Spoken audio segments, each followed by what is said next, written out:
Permettez-moi de vous souhaiter la bienvenue, Monsieur le ministre d'État, Madame la ministre déléguée, Mesdames et Messieurs les parlementaires, Mesdames et Messieurs les présidents de PCI, Monsieur le président du conseil départemental, Monsieur le préfet, Mesdames et Messieurs.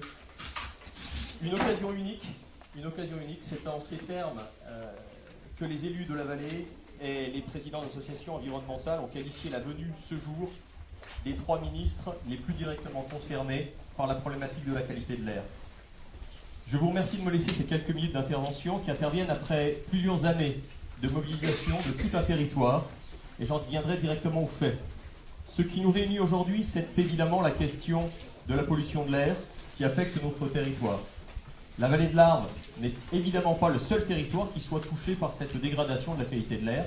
Vous l'avez souligné ce matin lors de nos travaux préparatoires, même si l'association pollution de l'air territoire de montagne est probablement plus inattendue qu'en territoire urbain. Le droit à la protection de la santé fait partie des droits constitutionnels depuis 1946 et nous savons votre attachement au thème santé-environnement, Monsieur le ministre. Madame la ministre, vous avez conduit une étude qui précise l'ampleur du risque sanitaire. On aura à cœur d'entendre les conclusions de cette étude et de savoir quelle est la réelle situation de notre vallée de l'Arve, eu égard à ce qui s'est dit sur ces sujets. Je reviens sur les attentes du territoire. Cela fait plusieurs années que nous avons alerté l'autorité administrative avec plus de 30 interpellations formalisées, avec une écoute que nous qualifions d'assez relative jusqu'ici. C'est donc pour ça qu'on apprécie particulièrement votre venue aujourd'hui. C'est un geste politique fort. Monsieur le ministre d'État, Mesdames les ministres, en accueillant votre prédécesseur en février dernier, je terminais mon intervention déclarant « Les territoires agissent et attendent un relais puissant de la part de l'État. C'est la crédibilité de l'action publique qui est en jeu, la vôtre comme la nôtre, compte tenu des attentes et des défis auxquels nous sommes confrontés. Chacun comprend qu'il faut du temps pour régler les choses. Il faut néanmoins donner des signes, faire la trace, comme nous disons ici, même si le résultat final sera atteint plus tard. Quels sont les signes attendus et à donner selon nous dès maintenant? Le premier concerne la santé publique, Madame la ministre, je le disais, avec ce rendu d'étude, une transparence qui vaut toujours mieux que des choses qui ne sont pas vérifiées. Et nous avons beaucoup de cette base qui nous permettra de construire la suite des politiques publiques. En second lieu, les transports, naturellement. Un vieux slogan disait « Les Alpes ont besoin d'air, donnons-leur du fer ». Il est plus que jamais d'actualité. L'annonce du gouvernement concernant les traversées alpines il y a 2 jours à Lyon est positivement ressentie, Madame la ministre. Il convient de compléter cette action, par contre, avec des propositions à court terme, concernant notamment l'autoroute ferroviaire alpine, très attendue, et les lignes ferroviaires locales, Saint-Gervais, Valorcine, La Roche, Saint-Gervais également, qui peuvent donner lieu, et on le sait, les travaux d'études sont quasiment terminés, à des réalisations et des mises en œuvre très rapides concernant des améliorations pour ce secteur ferroviaire. Enfin, les signes à donner portent sur la manière dont vous pouvez accompagner un territoire qui, avec humilité, essaye de faire face aux enjeux santé-environnement et plus globalement sur la transition énergétique. Nous ne prétendons pas avoir ici fait tout ce qu'il fallait. Par contre, avoir, avec les collectivités de la région, du département, des communautés de communes, développé un certain nombre d'outils, fonds air bois, fonds air industrie, fonds énergie habitat, en phase avec le crédit d'impôt transition énergétique, aide financière pour la conversion à des véhicules propres, actions en faveur du bio-GNV, je ne vais pas tous les citer, mais qui permettent, j'en suis sûr, d'améliorer année après année la qualité de l'air dans cette vallée. On l'a déjà montré d'ailleurs ici, avec une amélioration significative sur les PM. Un mot enfin, il ne faut pas stigmatiser tel ou tel. L'action de tous est utile. On en est absolument convaincu. On a trop eu tendance à entendre par le passé le fait que c'était tel secteur, les transports ou l'habitat, ou l'industrie qui était responsable de la totalité des choses. Si nous voulons réussir le défi que nous fixons à un terme relativement court, il faut que tous contribuent et qu'on ne stigmatise pas tel ou tel. J'espère que nos espoirs, avec votre équipe, avec les membres du gouvernement qui nous font l'honneur de cette visite aujourd'hui, et sachez que nous sommes particulièrement honorés sur la méthode, se traduira par des résultats concrets en termes d'efficacité et d'annonce sur ce que nous avons à faire. Certes, on peut se dire que le chemin est encore long. On l'a vu tout à l'heure avec nos habitants, et l'an dernier surtout avec les défis anticycloniques que nous avons connus, des annonces qui ne feront pas fausse route sont possibles sur ces thèmes de la mobilité, sur ces thèmes de la rénovation énergétique. J'espère que nos espoirs ne seront pas déçus. ce que nous avons à restaurer, c'est un air pur, ce n'est pas simplement de revenir aux normes. Je vous remercie très vivement pour votre venue aujourd'hui et pour l'ensemble de la mobilisation qu'elle suscitera au niveau des équipes de l'État. Merci beaucoup.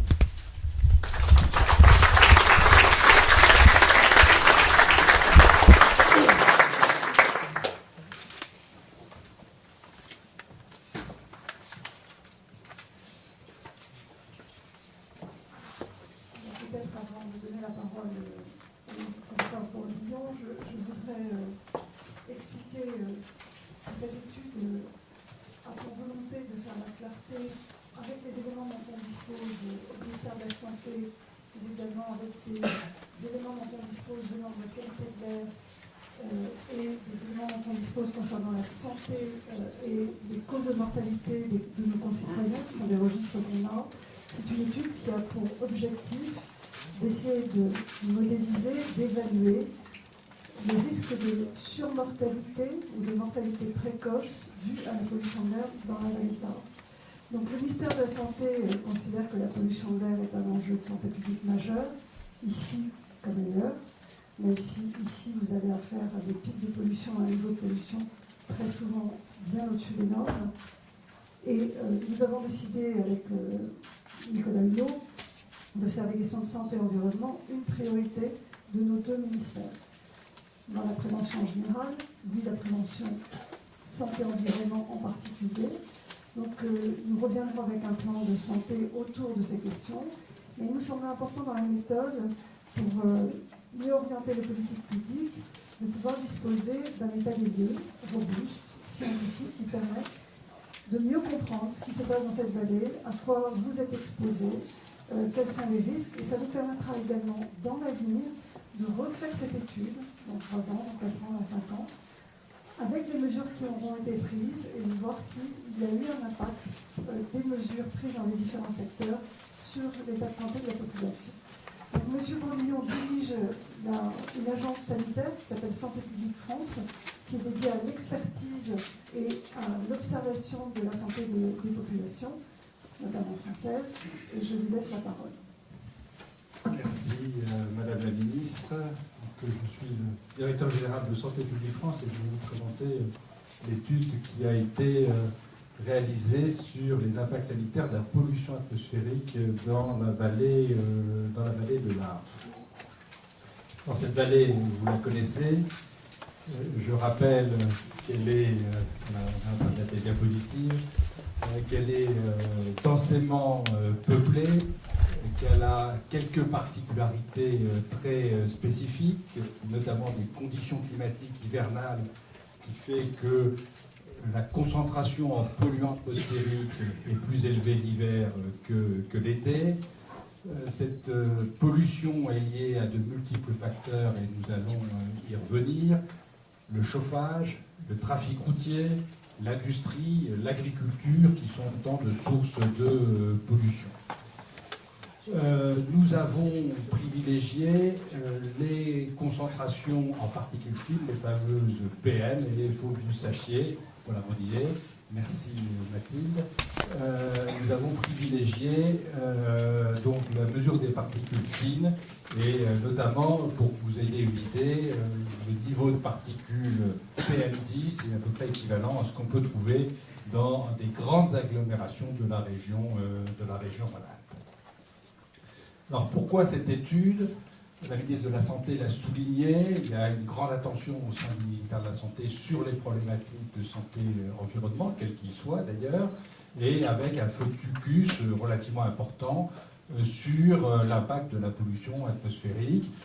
Santé publique France dispose d'une direction entière sur ces questions-là, et si vous en avez le souvenir, rappelez-vous, nous avons publié en 2015 une grande étude sur l'impact de la pollution atmosphérique sur l'ensemble du territoire métropolitain, qui est une étude qui est importante.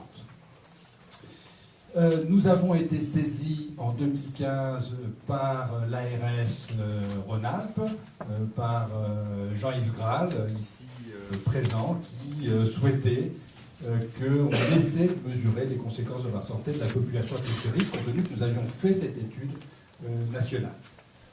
Honnêtement, lorsqu'on a eu cette saisine, on ne pensait pas pouvoir réaliser une telle étude parce que le maillage sur l'étude nationale est de 2 km et la configuration de la vallée de l'Arve est extrêmement complexe parce que c'est une vallée, il y a des densités de population extrêmement variables entre le fond de la vallée et le haut des montagnes.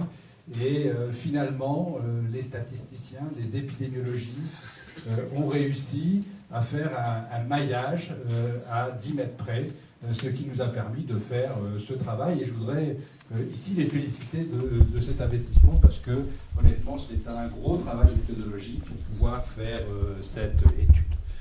Alors, nous avons choisi une méthode particulière pour faire cette étude qui s'appelle, dans notre jargon d'épidémiologique, une étude quantitative de l'impact sanitaire.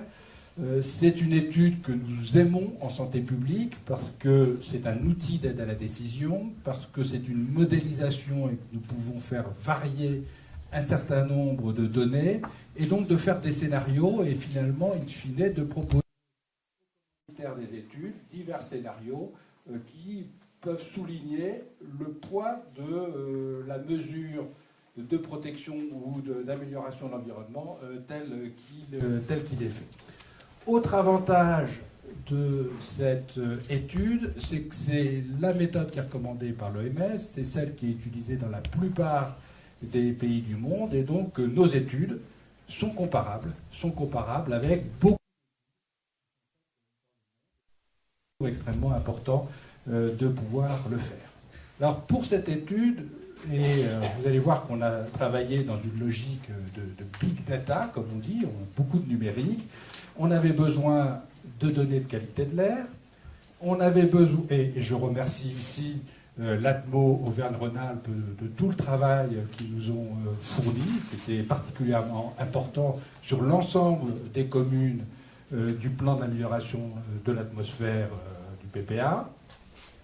On avait besoin de données de population, donc INSEE, on avait besoin de données d'occupation des sols pour pouvoir travailler dans le champ, on avait besoin de données de santé, des données de morbidité et surtout des données de mortalité pour pouvoir faire tourner notre modèle. Ce modèle, nous avons réussi donc à le mettre au point et je vais vous le présenter. Le dernier élément, c'est que vous savez que la pollution atmosphérique, elle est liée à plusieurs polluants. Nous en avons choisi, compte tenu de la complexité, d'en prendre un seul, qui est celui des particules fines, parce que les modèles, notamment du NOx, ont beaucoup trop d'incertitudes, et donc les résultats que je vais vous proposer sont basés sur l'analyse d'un seul polluant qui est très connu, où il y a énormément de publications, et donc sur lequel on peut finalement vous donner un certain nombre d'informations. Et donc vous voyez sur cette diapositive que les effets de santé des PM sont particulièrement bien documentés. Alors pourquoi les PM2,5 sont plus toxiques que les PM10? Parce qu'ils sont plus petits. Quand vous regardez le poumon sur cette diapositive, ça veut dire qu'ils rentrent au plus bas des alvéoles et qu'ils peuvent pénétrer dans le sang, ce qui fait que ça donne des maladies pulmonaires, des maladies cardiovasculaires, des cancers, parce que les particules fines sont classées par le CIRC de niveau 1, etc., etc. Et puis, toutes les publications nous donnent des liens avec la mortalité, ce qui nous permet de faire une modélisation. Et j'attire encore une fois votre attention que notre travail est un travail de modélisation et pas un travail descriptif d'observation. Donc, il faut bien que vous ayez ça en tête. Donc je rappelle que l'étude de 2015 nous avait permis de dire qu'il y avait en excès 48 000 décès en France chaque année liés à la pollution atmosphérique. Diapositive suivante. Donc ça c'est une diapositive, voilà, c'est notre méthode et il ne s'agit pas ici de vous faire une présentation scientifique. Je voudrais simplement insister sur le fait que nous avons estimé la pollution atmosphérique lissée sur l'ensemble de l'année, et que ce n'était pas possible de faire l'hiver et l'été, et que ça devenait beaucoup trop complexe, et donc il faut bien avoir cela en tête, et que nous avons travaillé sur plusieurs scénarios d'exposition en fonction des risques relatifs issus d'études épidémiologiques et les données de mortalité qui nous ont été fournies par l'INSERM. Diapositive suivante. Donc on en arrive au résultat, donc ce qui est le plus attendu. Donc la comparaison, elle est faite à partir des concentrations telles qu'on les a pu les observer dans la vallée de l'Arve, comparées à des espaces naturels en altitude qui correspondent à la norme. Alors les données, elles disent que pour la vallée de l'Arve, l'estimation de la mortalité liée est de l'ordre de 8%, qui est un chiffre qui est assez proche de ce qu'on peut mesurer sur l'ensemble du territoire français, puisque l'étude de 2015 nous dit 9% de mortalité, et pour lequel on peut faire une estimation, alors c'est une fourchette, mais je vous donne un chiffre brut, d'un excès de mortalité de 85 décès. Alors qu'est-ce que ça veut dire un excès de mortalité? C'est par rapport à un attendu, mais c'est de la mortalité, je dirais, anticipée. C'est la mortalité prématurée. C'est-à-dire que les gens qui décèdent de pollution atmosphérique sont des gens qui sont atteints de maladies graves, atteints de maladies chroniques, et qui, du fait de la pollution atmosphérique, vont avoir une espérance de vie un petit peu plus courte. Et donc on a essayé de voir quel est le poids de cette espérance de vie. Alors, bien sûr, il y a le poids chez les malades, mais on s'est dit, mais ce qui est intéressant, c'est de voir le poids de l'espérance de vie pour quelqu'un qui aurait atteint l'âge de 30 ans, l'espérance de vie à 30 ans, sur l'ensemble de sa vie. Parce que c'est extrêmement important de pouvoir vous donner ce type d'éléments. Et on estime, encore une fois c'est un modèle, que la réduction de l'espérance de vie pour une personne qui a atteint l'âge de 30 ans serait de 9 mois.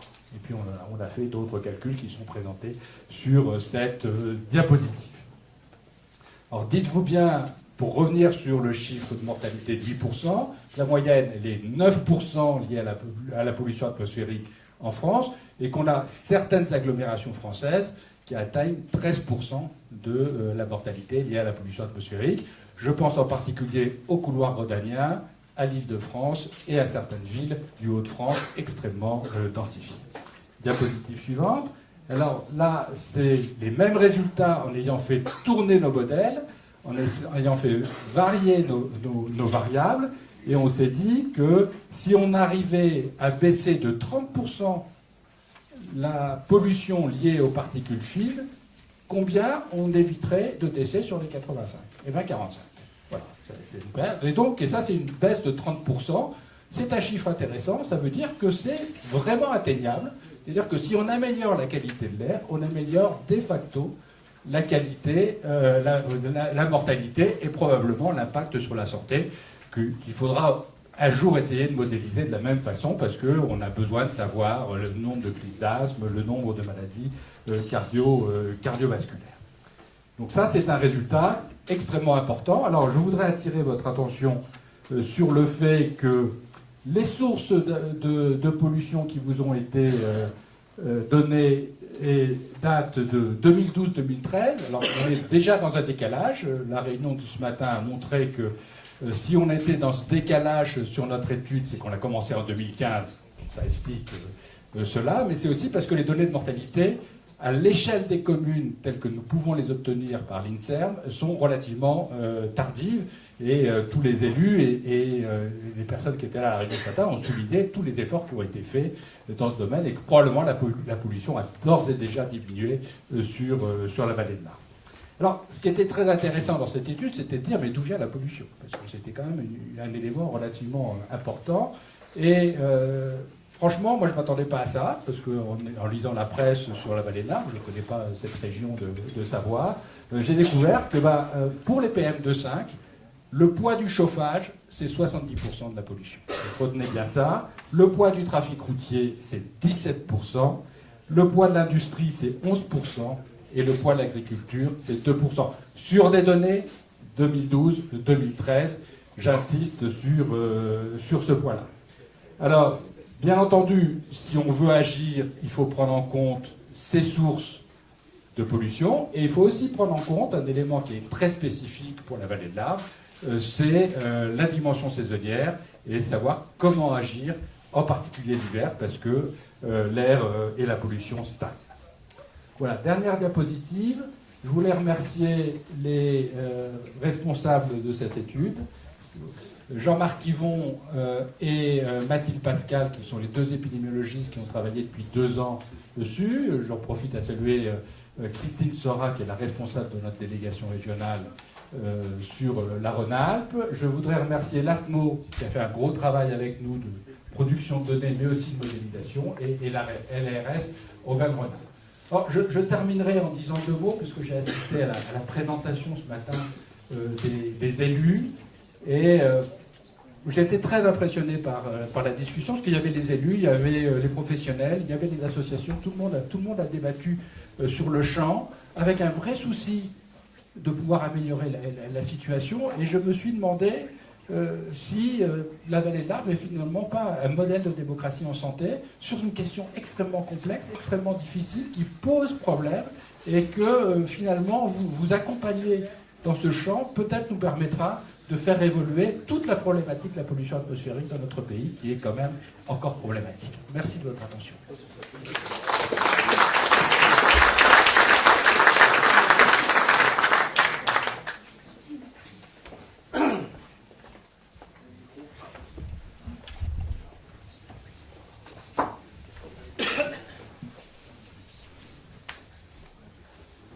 Je vais enchaîner avec les questions de notre ordre sur l'organisation du territoire et les réponses apportées par les collectivités, l'État, la région et les départements aux problématiques de santé, mais aussi, bien sûr, plus généralement de pollution en vallée de l'Arve. En rappelant à ceux d'entre vous qui sont encore debout qu'il y a des places dans la salle. Certes, elles sont en diffus, c'est un peu comme la pollution, mais il y a la possibilité de se lever, même de vous asseoir, si vous le souhaitez. Bon. Non, on ne parle pas de rien, on ne parle pas de rien, on ne parle pas non plus de rien d'ailleurs, dans ce territoire, même si certains d'entre nous, d'entre vous en doutent, puisque j'entendais M. le ministre d'État, avant que vous n'entriez, qu'il n'a rien été fait dans cette vallée. Si, beaucoup de choses ont été même imaginées. Ah non, M. le ministre, on vous l'a dit, vous avez même dit que vous n'en croyez rien. Non, je ne vais pas être long parce que le sujet pourrait nous garder toute l'après-midi. Et nous sommes en train actuellement, après avoir évalué le premier plan de protection de l'atmosphère, d'en bâtir un second. Et donc mon rôle, c'est moins de l'audifier ce qui a été fait que d'envisager avec vous, collectivités locales, associations, entreprises, que je salue pour leur présence, de continuer le travail et de l'amplifier. Le fonds Airbois a été créé dans ce territoire, initiative du Conseil national de l'air. Nous allons dans quelques minutes, M. le ministre d'État, signer le 2600e, et même peut-être plus. Les industriels se sont pris en main en mettant en place des moyens de dépollution. Je salue ici M. Lalliard, c'est un exemple parmi d'autres, un exemple brillant d'une entreprise qui a pris les choses en main. L'équilibre avec les décolteurs, dans le syndicat représenté ici, le MIDEF, le syndicat national de décolletage, avec la possibilité de faire au titre de Mobilarve du covoiturage pour leurs salariés, équilibre avec les transporteurs qui ont choisi des transports avec du gaz, donc des transports propres. Alors pourtant, il peut y avoir le sentiment que suffisamment de choses ne sont pas faites ou pas connues. Et c'est vrai que les collectivités locales assument leurs responsabilités, chacun dans son domaine. Je veux citer celles qui sont inscrites dans des territoires à énergie positive ou villes respirables, qui ont mis en place des ambassadeurs de l'air, vous en verrez tout à l'heure, Monsieur le ministre d'État, lors de vos déplacements, ou celles qui ont mis en place des pics thermiques pour la rénovation de l'habitat, comme Chamonix ou Sallanches, les entreprises, je les ai citées, et les associations qui, lors des états généraux de la qualité de l'air, ne disaient pas, n'ont pas dit que rien n'avait été fait. Et il y a bien un problème à la fois de meilleure coordination sans doute des actions engagées, de meilleure information des populations à ces actions, et de reconnaissance des associations et de la société civile dans cet ensemble partenarial qui fait que, entre nous, nous essayons d'avancer un peu plus, et ce sera le cas du deuxième PPA. Pour ça, nous avons pensé, et je le dis aux territoires voisins, celui d'Annemasse, celui du pôle métropolitain du Léman, français, et d'Annecy, que je salue, et qui auront tout à l'heure à s'exprimer, que la vallée de l'Arve n'est pas seule sur la terre, n'est pas seule dans le département, et qu'elle n'a pas nécessairement à donner de leçons à ses voisins, mais essaie de s'organiser le mieux possible. Et pour cela, nous sommes convenus, non pas de créer une structure supplémentaire qui s'ajouterait à celle qui existe déjà, et non pas de remplacer le rôle de la région, du département ou des intercommunalités, mais tout simplement de faire travailler tous ces partenaires au quotidien ensemble autour du syndicat mixte de la vallée de l'Arve, dont le président est ici, parce que ce syndicat a prouvé en matière d'eau qu'il était capable de fédérer des énergies, parce qu'il est également capable de produire une information en particulier sur le fonds Herbois. Je me répète, nous allons avoir bientôt le 2600e contrat. Et donc, autour de cette structure, avec une animation territoriale un peu au quotidien, se fédéreront des initiatives de bonnes pratiques, des initiatives complémentaires, dont la responsabilité continuera d'incomber à chaque maître d'ouvrage, à chaque collectivité de référence, que sont les intercommunalités, le département dans son domaine, la région, notamment pour les transports, les déchets et l'énergie. Voilà ce que j'avais à dire. Ce n'est pas une grosse annonce, simplement une meilleure coordination, une meilleure information et une meilleure association des particuliers à toutes ces actions qui leur feront dire dans quelques temps, je l'espère, que non pas rien n'est fait, mais au contraire, il reste beaucoup à faire, mais beaucoup a déjà été fait. Je vous remercie. Et je vais donner la parole, j'en espérais pas tant, j'allais donner la parole aux représentants de la région. Alors ils sont deux, c'est monsieur Sadier qui va intervenir, puis après monsieur Monteil, du département. Oui, merci, Monsieur le ministre d'État, Mesdames les ministres, Mesdames et Messieurs. Je ne salue pas toutes les personnalités qui ont déjà été largement saluées, en complément d'Éric Fournier, maire de Chamonix, qui nous a accueillis tout à l'heure, mais qui, je le rappelle, est également le vice-président au développement durable de la région Auvergne-Rhône-Alpes. Voilà. Merci de cette visite, Monsieur le ministre d'État, Mesdames les ministres. Je pense qu'elle est au moment, puisque nous sommes effectivement d'abord à un bilan, qui est le premier PPA, dont je rappelle qu'il a été le premier PPA nouvelle génération issu des lois du Grenelle de l'environnement. La région Rhône-Alpes, puis la région Auvergne-Rhône-Alpes, a toujours été partenaire de ce plan de protection de l'atmosphère, à la fois dans son bilan et dans les perspectives. Le nouvel exécutif, autour du président Wauquiez, que nous représentons aujourd'hui, a décidé de poursuivre ce qui a été initié ici, c'est-à-dire nous faisons, à l'intérieur d'une région où il y a plusieurs territoires qui sont impactés par des enjeux de la qualité de l'air. Les grandes agglomérations, l'étude de santé le montre, Saint-Étienne, Grenoble, Lyon, mais aussi d'autres villes de taille moyenne, y compris en Savoie, Haute-Savoie.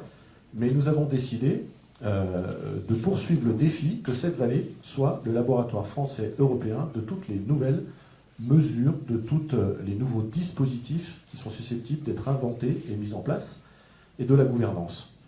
C'est comme cela que nous avons accompagné effectivement le premier fonds Herbois qui a été initié ici, et dont je rappelle que la vallée a accompagné l'agglomération de Grenoble pour le développer à Grenoble, et nous sommes allés accompagner la région Île-de-France pour le développer en Île-de-France.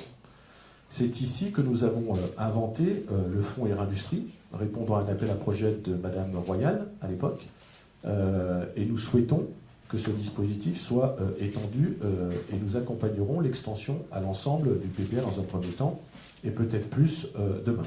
C'est ici aussi, en matière de bioénergie, Monsieur le ministre d'État, Mesdames les ministres, que nous avons inventé le premier digesteur sur une station d'épuration pour réincorporer le biogaz dans le réseau naturel. Vous serez, Madame la ministre de la Transport, tout à l'heure, sur la communauté de communes qui a inventé ce biodigesteur. Nous avons épaulé le développement de stations de biogaz. Nous sommes, et nous voulons faire, de cette vallée, puisque la région Auvergne-Rhône-Alpes, cher Eric, est la première région en matière d'hydrogène, nous voulons faire de cette vallée le premier itinéraire, avoué Monsieur le ministre d'État et Mesdames les ministres, que nous affichions en France, que de Genève à Chamonix, nous sommes le premier territoire autonome en matière d'hydrogène, de véhicules électriques, de véhicules biogaz. Ça a de l'allure. Nous sommes partenaires pour aller dans ce sens-là. Et enfin, nous sommes bien évidemment partenaires pour qu'à l'occasion de la clause de revoyure du CPER, nous fassions plus sur le ferroviaire, parce que nous en avons discuté ce matin. Cette vallée est extraordinaire.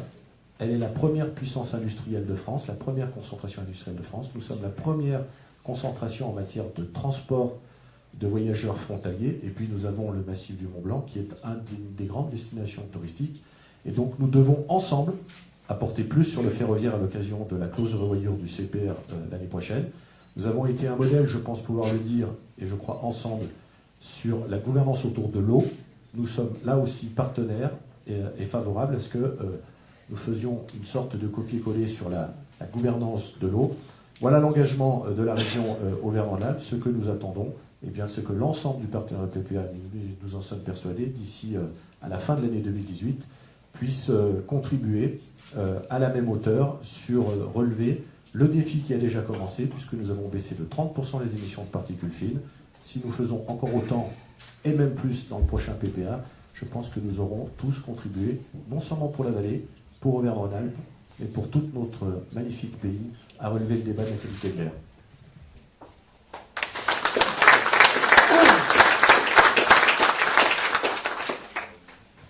Pour le département de Haute-Savoie, Monsieur le ministre, je vous le disais ce matin, nous ne sommes pas moins de 8 conseillers départementaux.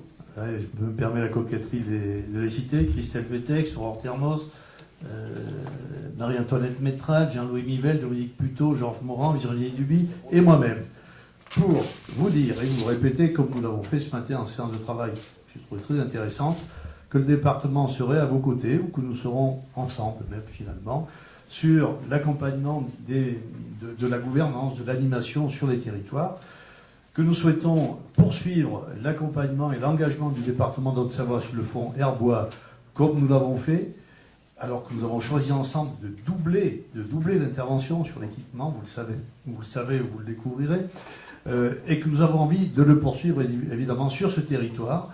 Troisièmement, nous avons participé avec la région Rhône-Alpes sur une petite partie du territoire sur le fonds Air Industrie. Ce fonds Air Industrie, nous souhaitons poursuivre cet accompagnement. Nous avons un certain nombre d'entreprises qui ont été accompagnées avec les collectivités territoriales, cofinanceurs, l'État, la région et le département.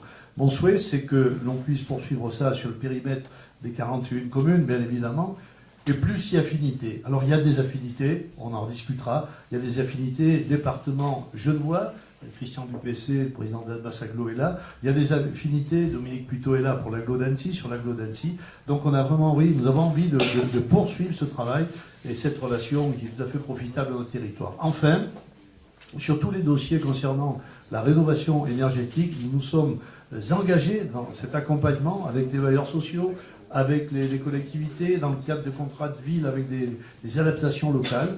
Nous avons besoin et envie de poursuivre ce travail, et je souscris parfaitement à l'idée que nous pouvons et que nous devons même le revisiter à la réécriture des opérations d'ajustement du contrat de plan interrégion l'an prochain.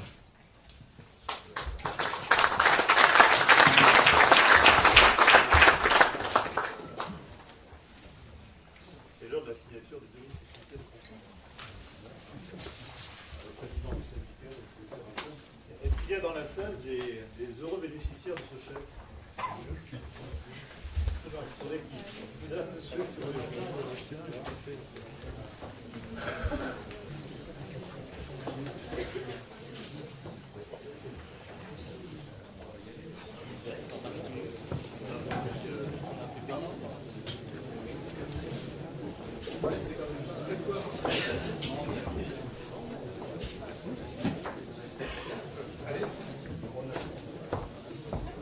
Bien, Monsieur le Ministre, Mesdames les Ministres, Mesdames, Messieurs, quelques mots rapides sur le dispositif fonds Herbois. Donc il s'agit d'une action qui permet de soutenir la décision de particuliers. C'est en l'occurrence Monsieur et Madame Roth, qui vient nous rejoindre. Donc c'est un soutien qui est apporté et cofinancé par l'État, l'ADEME, le département, la région, qui permet aux gens qui décident de changer leur système de chauffage bois pour un nouveau système de chauffage bois plus performant, flamme bleue, flamme verte, donc qui permet d'avoir un réel bénéfice sur l'émission des particules. Voilà, vous êtes, Madame, Monsieur, les 2600e personnes à avoir fait ce choix.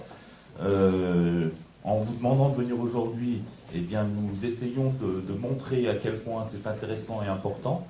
Et j'espère que ce petit avantage qui vous est fait de pouvoir bénéficier pendant un an du combustible que vous mettrez dans votre appareil de chauffage donnera envie à plus de gens encore de faire cet effort, de continuer de se chauffer avec le bois, mais uniquement avec des appareils de chauffage particulièrement performants. Voilà, je pense que si Monsieur le Ministre veut bien vous remettre ce petit bon cadeau, ce sera un honneur supplémentaire qui vous sera fait.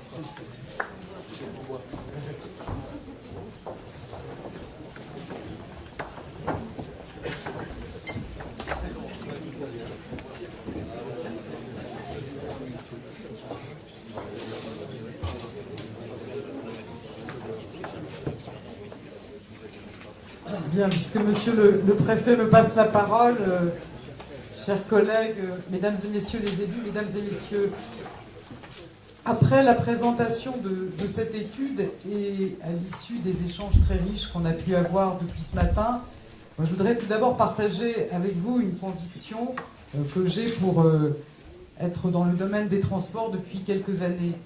C'est que les transports, la mobilité, c'est d'abord un facteur indispensable de mobilité sociale. C'est nécessaire pour accéder à la formation, à l'emploi, aux services du quotidien. C'est aussi un élément fondamental d'aménagement et de développement des territoires, et je pense que le dynamisme de votre vallée le montre bien. Et c'est aussi la mobilité, un facteur essentiel de qualité de vie, de rencontres et d'échanges. Mais malheureusement, dans certains territoires, et c'est le cas dans le vôtre, les transports peuvent aussi devenir synonymes de nuisance. Alors, je pense que c'est important d'avoir les chiffres en tête, ils ont été mentionnés dans l'étude. Les transports sont responsables de 19% des PM10 dans la vallée et de 68% des NOx. Je pense qu'ici, tout le monde parle PM10 et NOx couramment. Je me permets d'employer ces termes. Ce qui est aussi compliqué, c'est que parmi ces émissions du transport, qui sont certes minoritaires mais qui existent, le transport routier international représente une très faible part, si je peux dire, puisque c'est respectivement 8% des 19% et 15% des 68%. Donc ça montre que traiter les problèmes de pollution liés au transport, ça ne va pas être un sujet très simple, et qu'il faut traiter aussi les enjeux de trafic local, qu'il s'agisse des véhicules légers ou des poids lourds, et tout ceci en prenant en considération que chacun a besoin de se déplacer et que l'économie a besoin de fonctionner. Donc ça veut dire que la question, c'est de se déplacer différemment. Et je sais que les collectivités avec qui nous avons pu échanger ce matin partagent bien cette conviction. Et c'est aussi le sens du chantier que nous avons lancé avec les Assises de la mobilité, donc le 19 septembre dernier avec le Premier ministre, pour repenser une mobilité plus propre, plus partagée, répondant aux besoins de chaque territoire. Et je pense qu'on peut dire que les enjeux sont sans doute décuplés dans la vallée, qu'il s'agisse du report modal. Plus qu'ailleurs, il faut faire du report modal. Plus qu'ailleurs, il faut encourager le développement de transports propres pour chacun. Plus qu'ailleurs, il faut innover pour utiliser les infrastructures qui existent. Et plus qu'ailleurs, il va falloir optimiser les déplacements.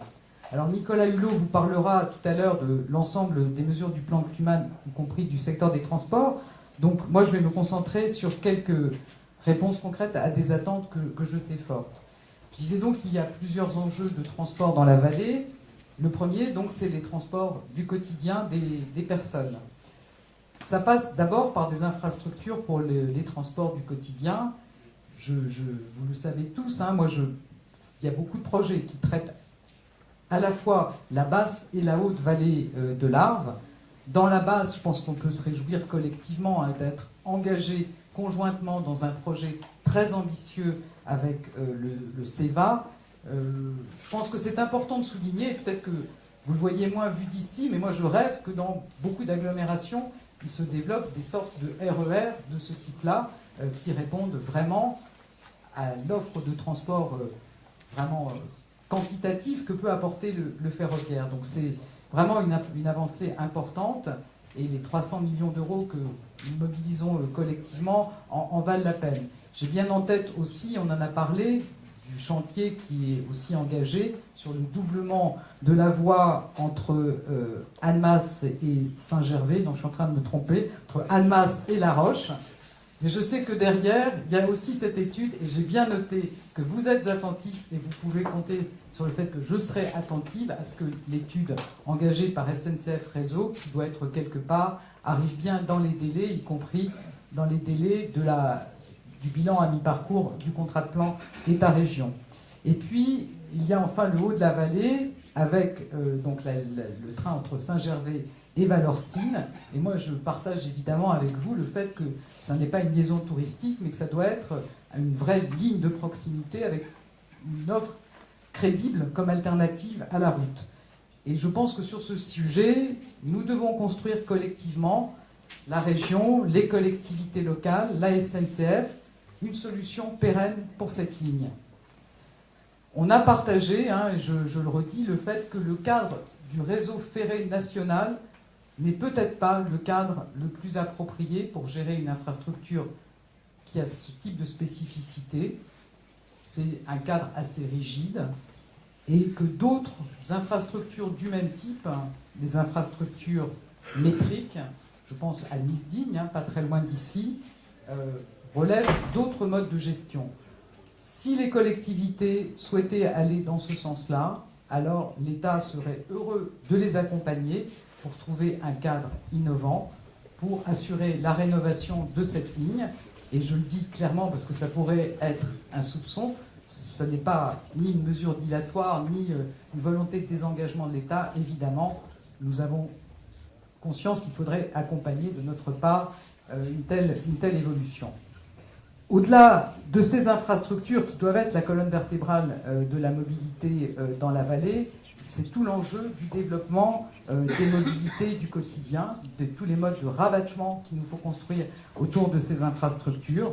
Là encore, j'ai bien vu que les collectivités, les entreprises, les associations sont très engagées. J'irai tout à l'heure dans la commune de Cluses qui s'est dotée d'un pôle multimodal qui apporte des solutions très concrètes. Je pense aussi aux entreprises qui nous ont expliqué ce qu'ils font sur les plans de mobilité, aux associations qui proposent du covoiturage. Donc l'État peut vous accompagner aussi dans la mise en place de ces solutions. Et je pense que si on pouvait mettre en place une plateforme des mobilités à l'échelle de la vallée, ça serait certainement très utile. Et si la vallée pouvait être pilote dans ce domaine comme elle l'a été dans d'autres, l'État serait très heureux de vous accompagner, de vous apporter tout son soutien et les moyens humains pour avancer dans ce sens-là. Et je pense que ça serait bien que ça se passe effectivement dans une coordination des différentes autorités organisatrices de la vallée. Alors le deuxième enjeu aux côtés des transports de personnes, et c'est souvent celui auquel on pense le plus, c'est les transports de marchandises. Réduire le nombre de camions, ça passe évidemment par des solutions alternatives. On a souvent parlé de report modal, mais malheureusement, ça ne se décrète pas aussi simplement que ça. Donc, vous savez que à court terme, avec mon collègue italien, nous avons lancé cet été la consultation pour une concession de 10 ans sur l'autoroute ferroviaire alpine. Et on espère bien que ça sera fructueux et ambitieux, le résultat qui sortira de cette consultation. La voie actuelle peut accueillir plus de trains, sensiblement plus de trains. Et je pense que l'objectif qu'on devrait se fixer, en tout cas que moi je me fixe, c'est qu'on retrouve rapidement les niveaux de trafic ferroviaire, fret ferroviaire d'il y a 10 ans. Je pense que ça serait déjà une très bonne chose. Pour le trafic de transit, et pour y encourager, il faudra recourir, et je pense qu'il faudra qu'on se permette de recourir à tous les dispositifs qui sont permis par la réglementation européenne, y compris certaines interdictions de circulation, y compris des augmentations de péage sur les modes routiers. Évidemment, on devra le faire en concertation avec nos amis italiens. Et puis, concernant le report modal, vous avez en tête l'annonce que le président de la République a fait à l'occasion du sommet franco-italien sur le fait que la France respectera ses engagements dans le traité international sur la réalisation du Lyon-Turin. Et là, nous aurons des capacités importantes et il faudra vraiment s'organiser pour les utiliser. Mais, comme on l'a dit, les enjeux du trafic marchandises, c'est aussi les enjeux du trafic local. Et là, l'objectif, c'est vraiment d'avoir des véhicules propres, parce qu'on ne va pas tout faire par le rail pour les déplacements, pour les marchandises de proximité. Il y a déjà des mesures qui ont été mises en place dans le cadre du PPA, j'y reviens pas, les arrêtés de circulation dans des épisodes de pollution, mais on a vu que ça atteint ses limites. Le soutien à l'installation de GNV avec la mise en place d'une deuxième station. Je pense aussi à l'engagement des transporteurs dans la vallée avec la charte d'engagement volontaire pour la réduction des émissions de CO2. Et j'aurai tout à l'heure le plaisir de me rendre dans une entreprise, Prabel, qui est engagée dans cette direction. Et puis il y a aussi toutes les mesures de réduction de vitesse, où là aussi je pense qu'on peut aller plus loin et que la réduction de vitesse, ça pourrait être étudié dans le cadre du PPA, ne se passe pas que l'hiver, mais finalement toute l'année. Je vous confirme que nous porterons, la France portera dans la commission intergouvernementale la volonté d'interdire le trafic pour les poids lourds Euro 3. Et donc je pense que compte tenu des éléments de contexte, à la fois avec l'autoroute ferroviaire alpine et la confirmation du respect de l'engagement de la France sur le Lyon-Turin, j'espère que nous avons créé un cadre favorable pour que nos amis italiens partagent notre souhait d'interdire la circulation des poids lourds Euro 3. Et puis peut-être dernier point, moi je voudrais dire, j'ai bien noté l'alerte en début de semaine sur les violations délibérées, on va dire, aux dispositifs qui doivent contrôler les pollutions des poids lourds. Je pense en particulier donc au détournement des dispositifs AdBlue. Évidemment, sur les règles sont là pour être respectées et je serai aussi intransigeant dans le respect de ces règles-là que des règles sociales. J'aurai le plaisir d'aller accompagner les équipes du ministère tout à l'heure sur un contrôle de ce dispositif AdBlue. On a fait preuve d'imagination, on est assez innovant dans ce domaine-là. Les fraudeurs sont innovants, mais nous allons continuer à être aussi innovants pour ne pas les laisser faire. Voilà. Il y a beaucoup à faire et il n'y a pas de solution miracle, mais je pense que nous sommes tous mobilisés et c'est tous ensemble que nous trouverons des solutions sur ces enjeux de mobilité. Moi, je voudrais vous redire ma détermination pour qu'on progresse sur des transports plus propres et plus partagés dans la vallée et que tous ensemble, on fasse que les transports, la mobilité soient une chance dans la vallée et ne soient plus une nuisance. Je vous remercie.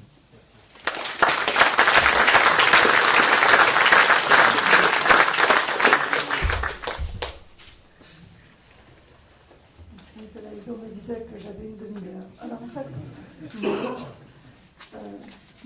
mesdames et messieurs les élus, chers amis, en fait, je ne viens pas vous convaincre ici que la pollution est un risque pour la santé. Donc déjà, nous gagnons 20 bonnes minutes. Les preuves scientifiques s'accumulent. Le Centre international de recherche sur le cancer a publié en 2015, je crois, le fait que la pollution de l'air était un cancérigène certain. L'OMS a publié des études mondiales et notamment pour l'Europe a évalué à 450 000 décès prématurés de la pollution de l'air pour des personnes fragiles, bronchopathe chronique, insuffisance cardiaque, et sur le fait que cela augmente également le risque de cancer.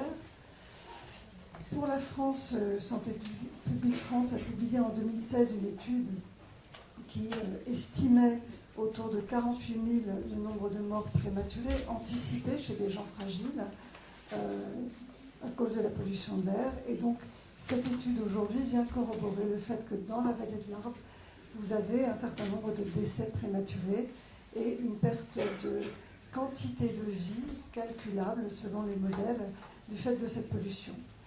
Mais clairement, l'enjeu pour moi, en tant que ministre de la Santé, ça n'est pas que la vallée de l'Arve, c'est la pollution au niveau national, au niveau des grandes villes, et tout bêtement, le fait de diminuer progressivement le taux de particules fines dans l'atmosphère de la France pour que, à force de réduire le taux, les pics soient moins nocifs pour la population. Parce que des pics, il y en aura toujours pour des raisons atmosphériques.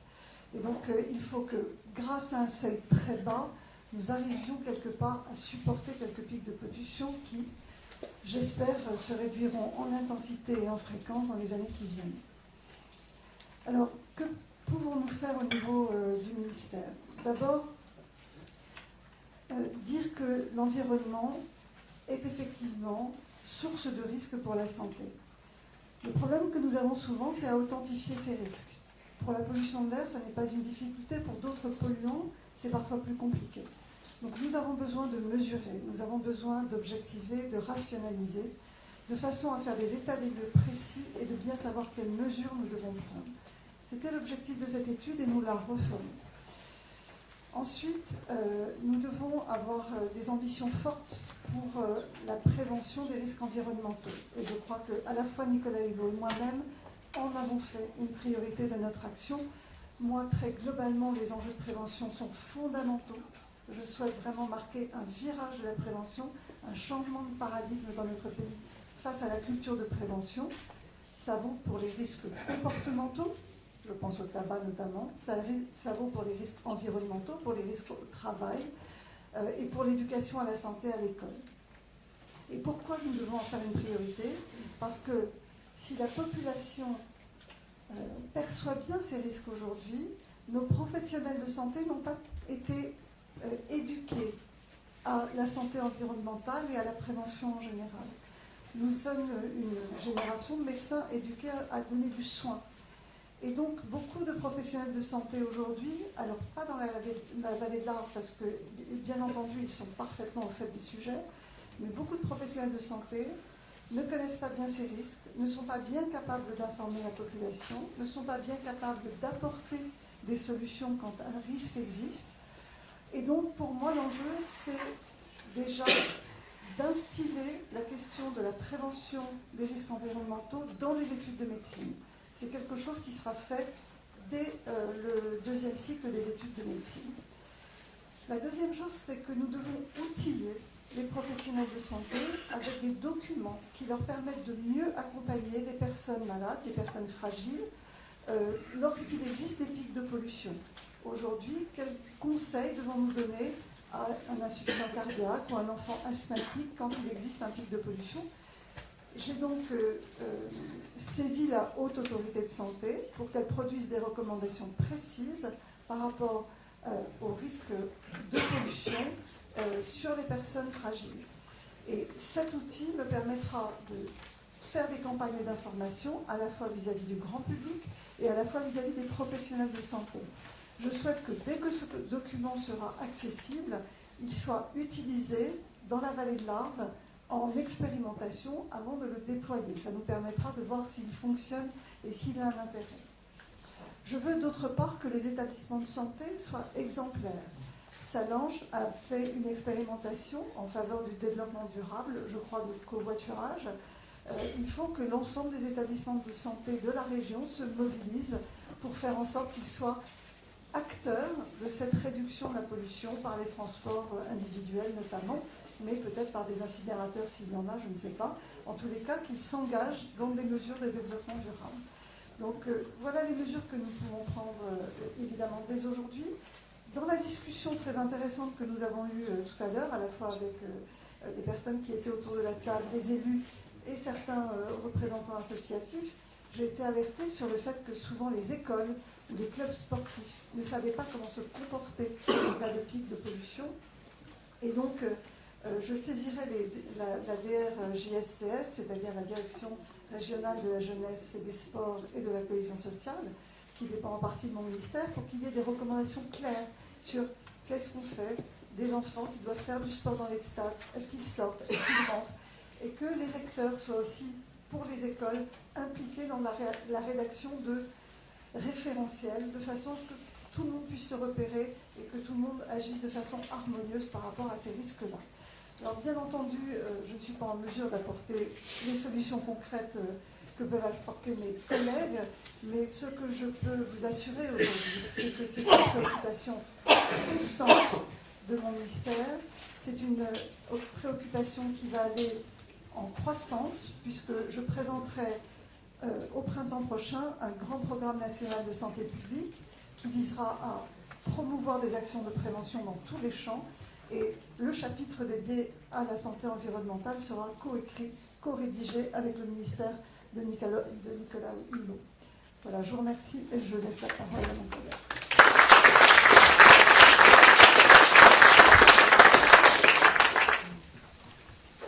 Merci beaucoup Agnès. Je voudrais témoigner que nous ne sommes venus ici sous aucune injonction aucune pression, mais simplement par raison. Il y avait un PPA, un deuxième en cours d'élaboration. Il n'y avait pas de raison à précipiter notre venue. Elle se veut plus que symbolique, elle veut affirmer une volonté qui a été rappelée par Agnès, qu'à l'échelle nationale, le sujet effectivement santé et environnement est notre priorité. Une de nos, en tout cas en ce qui me concerne, de nos 3 ou 4 grandes priorités.